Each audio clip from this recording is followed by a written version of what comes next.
एक होता है ग्रेटेस्ट ऑफ ऑल टाइम, फिर एक होता है जॉन सीना के लेवल का ग्रेटेस्ट ऑफ ऑल टाइम। क्योंकि लोग तो देखो सिर्फ मूवमेंट्स को रिक्रिएट करते हैं, यहां पे जॉन सीना ने एग्जैक्ट एक फ्रेम को रिक्रिएट कर दिया है। ये आप उनकी 2006 की पिक्चर देखो, जब उनके एज के साथ कोई मैच चल रहा है, जहां पे एक फ्रेम है ये, और बहुत टाइम तक रेसलिंग में पॉपुलर रहा था। और फिर अब 2025 में जब कोडी रोड्स के सामने उनका मैच हुआ था, तो उसमें भी देखो जॉन सीना ने एग्जैक्ट वही तरीके के एक्सप्रेशन दिए हैं, और ऑलमोस्ट उसी तरीके से कैमरामैन ने भी इसको कैप्चर किया हुआ है। वैसे तो ऐसा एक्सप्रेशन ही इस तरीके से कैप्चर करना मुश्किल है, लेकिन ये जॉन सीना के साथ हो चुका है 2 बार। तो देखो कैसे फनी वे में लोग इस चीज को अप्रिशिएट कर रहे हैं कि भाई जॉन सीना तो फिर जॉन सीना के लेवल का ही है। थोड़ी बकवास सी बात मैंने आपको बता दी, बट वेलकम है आपको वॉइस ऑफ रेसलिंग के एपिसोड नंबर 776 में। और अब मैं आपको जो बातें बताने वाला हूं, मेरे तो देखो कलेजे को बहुत ज्यादा ठंडक पहुंची है ये सारी चीजें सुन के। पहले मैं आपको बताता हूं कि ये अर्निंग कॉल्स के बारे में मैं कई बार चैनल पे फीचर करता रहता हूं, जो कि क्वार्टरली होती है कि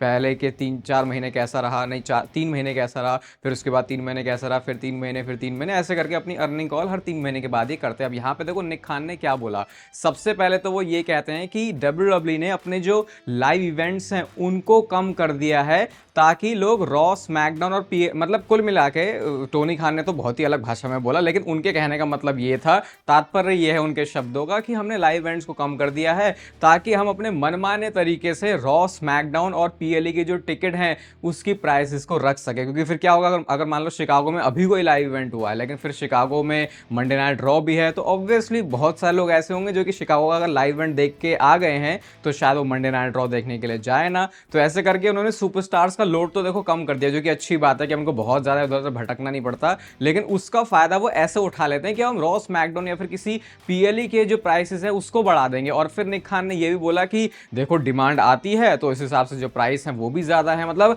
ऐसा कोई भी, मतलब थोड़ा एक डर भी होता है ना कि अभी माहौल जैसे इंटरनेट पे ऐसा है कि यार टिकट की जो प्राइसेस है वो काफी ज्यादा है। निक खान को इस बात से कोई फर्क ही नहीं पड़ता भाई, वो बंदा इतना चिल है, वो मजे से इस बात को डिस्कस कर रहा है कि देखो ऐसे, मतलब ऑब्वियसली अर्निंग कॉल के अंदर आपको खुल के बोलना भी पड़ता है, लेकिन कुछ भी ज्यादा उन्होंने चीजों को फैब्रिकेट नहीं किया। बट फनी चीज क्या हुई है, स्मैकडाउन की इस हफ्ते की जो रेटिंग निकल के आई है भाई, वो अब तक की यूएसए नेटवर्क के ऊपर सबसे ज्यादा लोएस्ट है, क्योंकि ये 1 मिलियन से भी नीचे जा चुकी है और ये आ चुकी है 933 के। अब मेरे को वो टाइम याद आ रहा है जब AEW के 1 मिलियन से नीचे नंबर्स होते थे तो उनको बोलते थे भाई इतने कम नंबर्स आ गए। और मैंने कभी ऐसा नहीं सोचा था कि रेगुलर अगर शो चल रहा है तो WWE के नंबर्स इतने नीचे जा सकते हैं। अब कंपटीशन में उस टाइम पे भी यूएसए में कुछ चल रहा है, लेकिन भाई देखो सिंपल सी बात है, अगर आपका प्रोडक्ट अच्छा है तो अगर सामने से कंपटीशन भी आ रहा है तो फिर आप ये बोल दोगे कि नहीं यार उस दिन तो कोई बहुत ये चल रहा था तो इसलिए हमारे नंबर्स कम आ गए। तुम्हें तो हर हफ्ते डिलीवर करना ही पड़ेगा। अब ट्रिपल एच जैसे बोलते हैं कि यार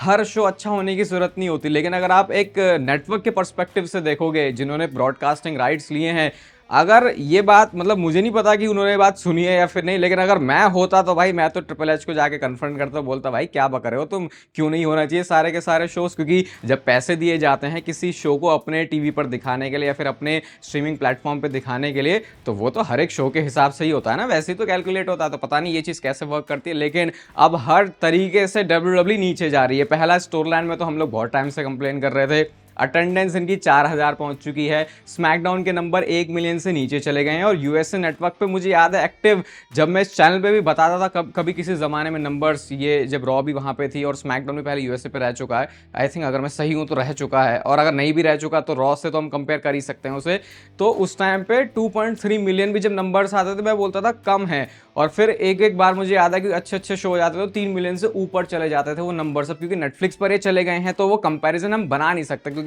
अगर आप अगेन चैनल पर एक्टिव चैट रहे हो तो मैंने आपको बताया था कि नेटफ्लिक्स पर जब काउंट किए जाते हैं टोटल व्यूअरशिप तो वो बहुत अलग तरीके से उसको कैलकुलेट करने का तरीका अलग होता है कि कितने टाइम तक कितने लोगों ने क्या देखा, वो बहुत कॉम्प्लिकेटेड है और वो किसी को समझ में भी नहीं आता, इसलिए ज़्यादा नेटफ्लिक्स के नंबर्स की बात भी नहीं होती। बट अब अगर हालात ऐसे हैं, अटेंडेंस के हो चुके हैं, स्टोर लाइन अच्छी नहीं है, अब तो टीवी पे भी जो नंबर्स है वो और ज़्यादा नीचे जा रहे हैं, जो पिछले सालों में जा ही रहे थे। लेकिन ऐसा थोड़ी, फिर तुम एक पॉइंट पे जाके 100 के नंबर्स भी बोल दोगे कि यार टीवी पे तो इतना लोग देखते नहीं है, तो भाई तुम्हें पैसे भी तो मिल रहे हैं ना वहां से, तुम ये बात जाके नेटवर्क को तो बोल नहीं सकते। तो अब I think it's high time कि WWE कोई बहुत बड़ा डिसीजन यहाँ पे लेने वाली है, कुछ बहुत बड़ा एक चेंज करने वाली है, और ट्रिपल एच पे और चीज़ों पे भरोसा किया जाए या फिर ना किया जाए। आई थिंक मैं इतना मान सकता हूँ कि जब ऐसी चीज़ें इतनी निकल के आ जाती हैं तो बंदा एक ऐसा मूव करता है कि फैंस पुरानी चीज़ें थोड़ा बड़ा भूलना शुरू करते हैं। कुछ कुछ ऐसा है कि 3 महीने बकवास किया, फिर एक दिन ऐसा कर दिया कि लोग थोड़ी चीजें भूल गए, लेकिन अब लोगों को पता चल गया है कि ऐसे होता है, तो फिर वो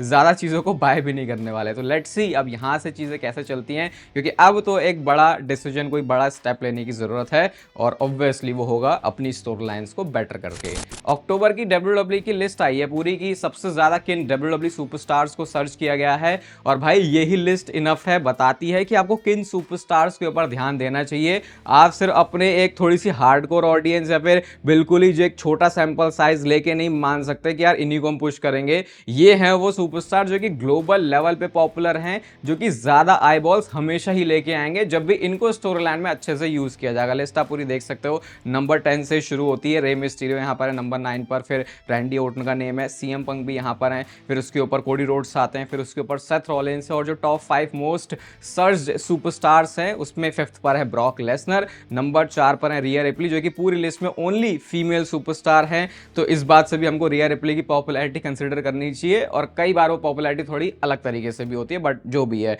WWE में चीज़ें इसी तरीके से बिकती हैं। फिर उसके बाद नंबर 3 पर आते हैं लोगन पॉल, जो कि अपने WWE स्टेटस की वजह से कम, और बाकी वो वैसे जो पॉपुलर है उसकी वजह से है, और नंबर 2 पर नाम है रोमन रेंस का, और नंबर 1 पर है जॉन सीना। तो ये मेरे ख्याल से ये वो लिस्ट है जिसके ऊपर WWE को फोकस करके अपनी स्टोरी लाइन को अगर वो ज़्यादा लिखे तो बढ़िया होगा। रे मिस्टीरियो को भी देखो भाई, उनका कुछ चलता नहीं है, लेकिन अगेन रे मिस्टीरियो अपने आप में ही ऐसा सुपरस्टार है जैसा शायद ना कभी कोई आया था और ना कभी कोई आने वाला, और ये बंदा 50 साल के ऊपर हो गया। इसको देख के कभी लगता भी है कि इनकी जो एज है वो इतनी ज़्यादा हो चुकी है। वहीं दूसरी तरफ है हमारे WWE के यीट वाले सुपरस्टार जे ऊसो, तो इनकी भी एक फनी सी क्लिप निकल के आई है। WWE ने ना ये जो मार पिटाई हो गई थी सीएम पंक और जे ओसो के साथ, उसके बाद की क्लिप पोस्ट करी है जहां पे सीएम पंक कह रहे हैं मेरे साथ क्या हुआ, तो जे ओसो वहां पे एक्सप्लेन कर रहा है कि अरे उसके पास एक ब्रास नकल था, फिर उसने जो है पंच कर दिया। तो अगेन ये मुझे समझ में नहीं आ रहा कि ये कैसा कैरेक्टर है जे ओसो का, जो कभी बहुत सीरियस हो जाता है, कभी उस एक अभी 2 महीने पहले की बात, 2 महीने क्या 1.5 महीने पहले, 1 महीने पहले की बात होगी जब रोमन रेंस के कहने पर सीएम पंक की भी ये बंदा सुन नहीं रहा था। बट पता नहीं इनके कैरेक्टर का तो कोई दीन ईमान धर्म है नहीं, कोई एक्सप्लेन कर दे यार मुझे। मैं तो बोल रहा हूँ कि कोई आके मुझे अच्छे से बता दे कि जे ओसो के कैरेक्टर के साथ ये चलता क्या, क्योंकि किसी हफ्ते जो कहानी है वो अलग लगती है, और किसी हफ्ते लगता है कि भाई ये तो अब जो पूरा बंदा है वही चेंज हो गया। जॉन सीना का जो फेयरवेल टूर का फाइनल मैच होने वाला है उसको लेके बहुत ज़्यादा हाइप है। फिर टूर्नामेंट होगा, ऐसे होगा वैसे होगा, स्पेशली जो उन्होंने बोल दिया कि ज़रूरी नहीं कि बंदा रॉ से होना चाहिए, स्मैकडाउन से होना चाहिए या NXT से होना चाहिए, वो किसी और जगह से भी हो सकता है जो कि बंदा यहाँ पे काम भी ना कर रहा हो। इसके बाद लोगों ने फिर स्पेकुलेशन भी शुरू कर दी है। अब क्या WWE खुद भी इसको टीज कर रही है? WWE का जो वॉल्ट वाला यूट्यूब चैनल है वहां पे आप देखो, इन्होंने पूरी एक वीडियो डाली है जो कि स्टोरी है जॉन सीना और एज की पूरी राइवलरी की। तो जिस टाइम पे इसको डाला गया है ऑब्वियसली अभी फैंस को ये सोचने पर मजबूर करता है कि क्या जॉन सीना वर्सेस एज का ही मैच तो नहीं होने वाला आखिरी वाला। और आपको पता भी होगा कि WWE अगर कुछ ऐसा करती है तो वो पहले से ही टीज करना शुरू कर देती है चीज़ों को। तो मैं तो खैर अभी इसको इस तरीके से नहीं ले रहा, और मेरे ख्याल से तो अगर ड्रू मैकिंटायर के साथ मैच होता है, गुंथर के साथ मैच होता है, एज के साथ मैच होता है, तो उससे ज़्यादा मेरे लिए बड़ी बात अब ये है कि मैं उसको जॉन सीना के फाइनल मैच की तरह देख रहा हूँ, और मुझे ये पता है कि इतने कम टाइम में कोई स्टोरी टेल नहीं की जा सकती। तो फिर आई थिंक मेरे लिए हर कोई सुपरस्टार ऑलमोस्ट ओके ही है। ये नहीं कि अब जे उसो ही लड़वा दो, लेकिन फिर भी समझ रहे हो मैं क्या कहना चाह रहा हूँ। ज़्यादा बड़ी बात यह है कि वो जॉन सीना का आखिरी मैच है, वो मैच अच्छा होना चाहिए और उससे हमारी मेमोरीज अच्छी बननी चाहिए। तो फिर थोड़ा आप चेरी ऑन टॉप कह सकते हो कि अगर थोड़ा बढ़िया सुपरस्टार भी WWE जॉन सीना के सामने लेके आए, और जिस हिसाब से उन्होंने पूरा किया है जॉन सीना के फेयरवेल टूर के साथ, इसीलिए फैंस जो है थोड़ा सा डाउट में ही रहते हैं कि क्या होगा फाइनल मैच में, क्या WWE इसको उस तरीके से डिलीवर कर भी पाएगी जैसे ग्रेटेस्ट ऑफ ऑल टाइम के लिए WWE को करना चाहिए। जॉन सीना की बात चली रही है तो कुछ दिन पहले मैंने आपको शाहरुख खान का एक ट्वीट दिखाया था जहां पर वो जॉन सीना के बारे में कुछ उनकी तारीफें कर रहे थे, तो उसके ऊपर रिस्पॉन्ड भी किया है जॉन सीना ने। और यहाँ पे जो उनके शब्द है वो तो कुछ ऐसा बताते हैं कि इनका दोनों का याराना या इनकी दोनों की एक दूसरे के जो रिस्पेक्ट है वो बहुत ज़्यादा है। यहाँ पे ट्वीट में लिखते हैं कि जो काइंडनेस SRK की दिखी है जॉन सीना को, वो जो उनकी पूरी कॉन्वर्सेशन है उसको वो कभी भी नहीं भूलने वाले, और कॉन्स्टेंट कैसे इंस्पिरेशन है शाहरुख खान। इस वाले ट्वीट के ऊपर 56,000 ऑलमोस्ट लाइक्स भी हैं। तो मतलब ये वाला जो इंटरेक्शन होता है WWE का और इंडियन का अगर उसमें फ्लेवर आ जाए तो भाई उसको रीच बहुत तगड़ी वाली मिलती है। अभी ये जॉन सीना ने जो दिवाली भी विश करी उसकी वीडियो में देख रहा था इंस्टाग्राम पे, WWE इंडिया के अकाउंट पे ही है, 2-2.5 लाख के आसपास तो उसमें लाइक्स हैं। तो मतलब ये चीज़ तो हमेशा ही WWE के लिए वर्क करती है। बट अगेन आपको इस तरीके से ही नहीं एंटरटेन करना होता, आपको अच्छी स्टोरी भी देखनी होती है। ये बात मैं बार बार बोल रहा हूँ क्योंकि इतने ज़्यादा हम लोग WWE की करंट स्टोरी लाइन से परेशान हो चुके हैं। WWE की रोड टू रेसलमेनिया में एक बहुत बड़ा जो स्टेशन आता है वो है एलिमिनेशन चेंबर। और एलिमिनेशन चेंबर वाला जो मैच है जहाँ पे 6 सुपरस्टार्स आके कंपीट करते हैं, हमने पिछले कुछ सालों में थोड़ा ट्रेडिशन ऐसा बनते हुए देखा है कि ये एक तरीके से रॉयल रंबल मैच की तरह ही है, जहां पे सुपरस्टार अगर जीतता है तो उसे फिर वर्ल्ड चैंपियनशिप के लिए मौका मिलता है। लेकिन शायद इस साल की कहानी थोड़ी सी अलग हो सकती है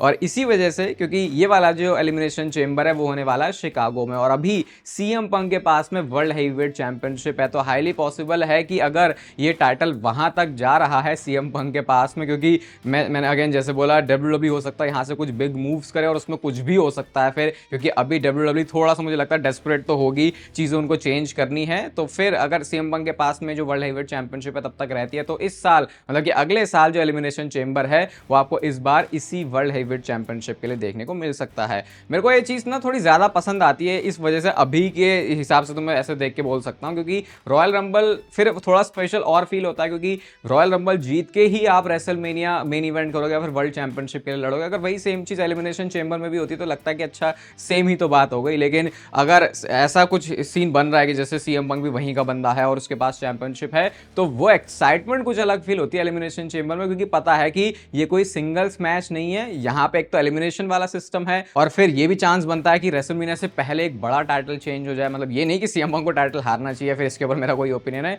जस्ट कि वो थोड़ा ज्यादा एक्साइटमेंट ऐड कर देता है। तो अगर एलिमिनेशन चेंबर तक सीएम पंक के पास में वर्ल्ड हेवीवेट चैंपियनशिप रहती है तो चांसेस इस बात के काफी ज्यादा हैं कि एलिमिनेशन चेंबर का जो मैच है इस बार वो होगा वर्ल्ड हेवीवेट चैंपियनशिप के लिए। एडी गुerrero के बारे में बात करें तो आपको पता है आज भी एडी गुerrero को लोग कितना ज्यादा पसंद करते हैं। अभी ही मंडे नाइट रॉ में जब नेम ड्रॉप हुआ था उनका तो कैसे तगड़ा वाला पॉप भी आया था उसके ऊपर, फिर डोम ने बोल दिया था कि वो तो मेरे पिताजी हैं। तो इस हिसाब से देखा जाए तो डोमिनिक की बहन ने भी रेसलिंग स्टार्ट कर दी है। यहाँ पे रियल लाइफ में जो डॉटर हैं एडी गुerrero की, उनकी बात हो रही है, जिनका नाम अगर मैं सही प्रोनाउंस कर रहा हूँ तो शर्लिन है, और इन्होंने अपनी जो प्रोफेशनल रेसलिंग की जर्नी है उसको शुरू कर दिया है। और अगर मैं सही हूँ तो reality of wrestling Booker T का एक एकेडमी प्रमोशन है जहां से उन्होंने इसको स्टार्ट किया है। और ये एक ऐसी चीज़ है कि आते ही देखो अभी सिर्फ उन्होंने रेसलिंग स्टार्ट ही करी है, लेकिन लोग अभी से उनको देखने के लिए एक्साइटेड है कि अगर एडी गुerrero अपने ज़माने का इतना खतरनाक रेसलर रहा जिनको greatest of all time wrestlers की लिस्ट में डाला जाता है, तो अगर उनकी डॉटर आके कर रही हैं तो वही है अगेन कि अगर आपको पुराना आपके थोड़ा सा हिस्ट्री है, लेगेसी फैमिली है,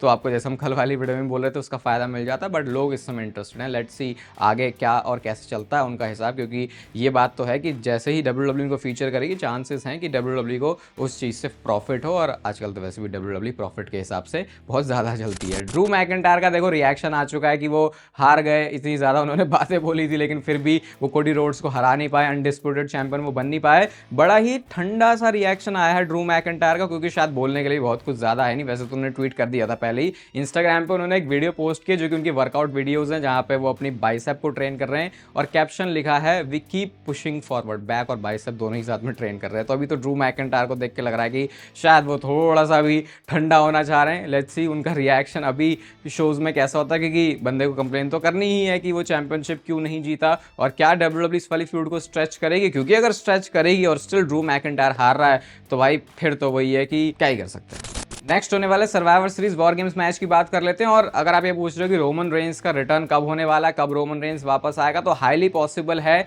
कि अगला मंडे नाइट रॉ ही वो एपिसोड होगा। मैंने पिछली रॉ के लिए भी बोला था कि देखो चांस है कि रोमन रेंस आ भी सकता है, नहीं भी आ सकता है, लेकिन अगली रॉ में पूरा का पूरा चांस है। और अगर रोमन रेंस नहीं आता मंडे नाइट रॉ में तो ये वो चीज़ें हैं जहाँ पे आप भर भर के WWE को गाली दे सकते हो, क्योंकि रीजन नहीं बनता रोमन रेंस का अगली मंडे नाइट रॉ में आने का। अब वो सर्वाइवर सीरीज का जो मैच है वो कैसे चेंज हो रहा है, देखो ओरिजिनली जो हमको पता था वो था कि सेथ रॉलिंस होंगे, ब्रॉनसन रीड होंगे, साथ में ब्रॉन ब्रेकर होंगे, ऑस्टिन थ्योरी ज्वाइन करेंगे और फिर नाम होगा ब्रॉक लेसनर का। अगर स्टिल WWE इन प्लान्स में चेंज नहीं कर रही क्योंकि रिप्लेसमेंट सिर्फ सेथ रॉलिंस की हुई है, तो स्टिल ये मैच आपको लगभग वैसा ही देखने को, ये जो मैच के पार्टिसिपेंट है वो आपको वैसे ही देखने को मिलेंगे, क्योंकि सेथ रॉलिंस के जाने की वजह से स्टिल जो पॉल हेमन वाला एंगल है उस पूरी स्टोरी में वो लेके आएगा ब्रॉक लेसनर को। बाकी स्टिल देखते हैं कि क्या WWE ऑस्टिन थ्योरी के साथ जारी है फिर नहीं, क्योंकि अगर उनका ज्यादा बड़ा लिंक है है, या जो ओरिजिनली प्लान किया था सेथ रॉलिंस के साथ, तो फिर हो सकता है कि ऑस्टिन थ्योरी की जगह आपको कोई दूसरा बंदा दिख जाए। और मुझे तो अब समझ में नहीं आ रहा क्या मुझे इस डिसीजन को फेवर करना चाहिए या फिर नहीं, क्योंकि ओरिजिनली जो प्लान था